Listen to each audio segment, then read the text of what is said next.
Hi, today we're going to take a look at 1 Peter chapter 1 verses 13 through 16. Here's what it says. Therefore, preparing your minds for action and being sober-minded, set your hope fully on the grace that will be brought to you at the revelation of Jesus Christ. As obedient children, do not be conformed to the passions of your former ignorance, but you also be holy in all your conduct, as he who called you is holy. Since it is written, you shall be holy, for I am holy. There's a lot here in this passage. And in fact, today we're just going to get through the very first verse, verse 13. And if we take a look at that verse and break it into its parts, we'll notice that there's one phrase that is the actual command, and everything else modifies it. The command is, set your hope fully on the grace that will be brought to you when?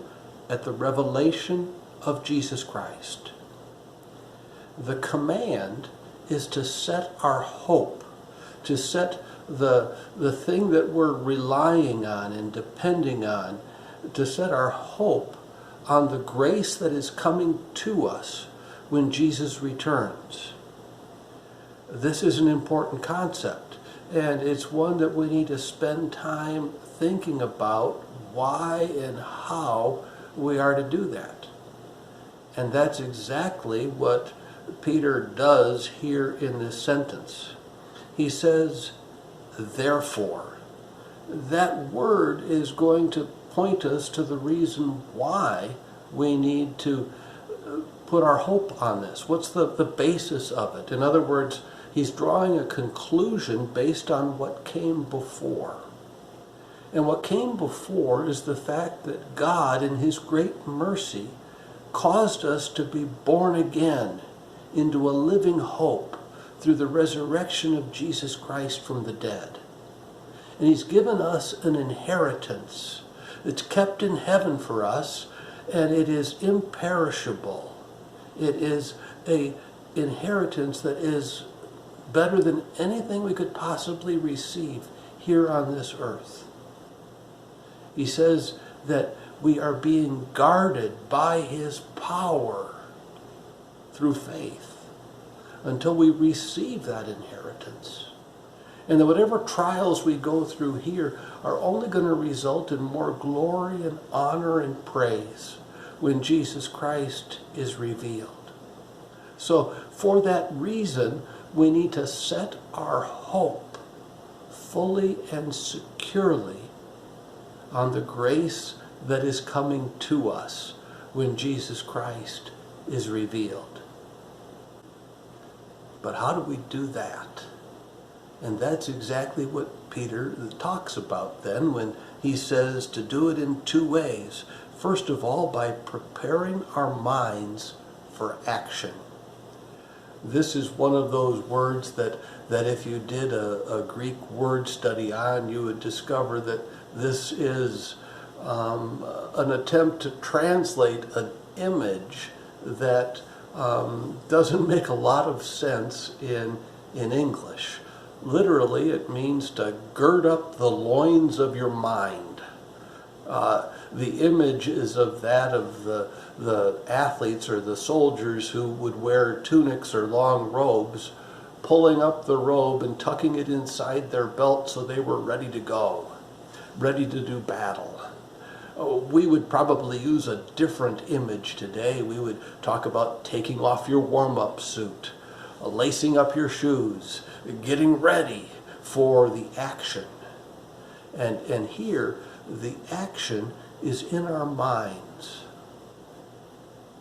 This is a reminder that living the Christian life is in part a matter of our minds and the way we think.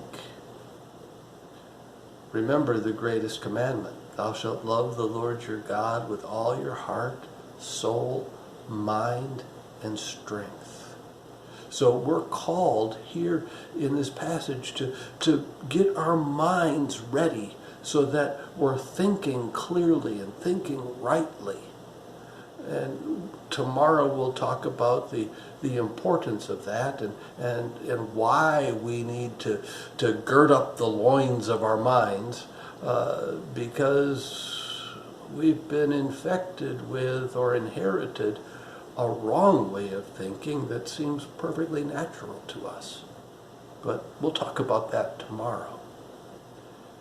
Then he says the other way to set your mind fully on the grace to be revealed is by being sober-minded. Now, when you hear that word sober-minded, I don't know what image comes to your mind. I think of people who don't look like they've had any fun in 20 years.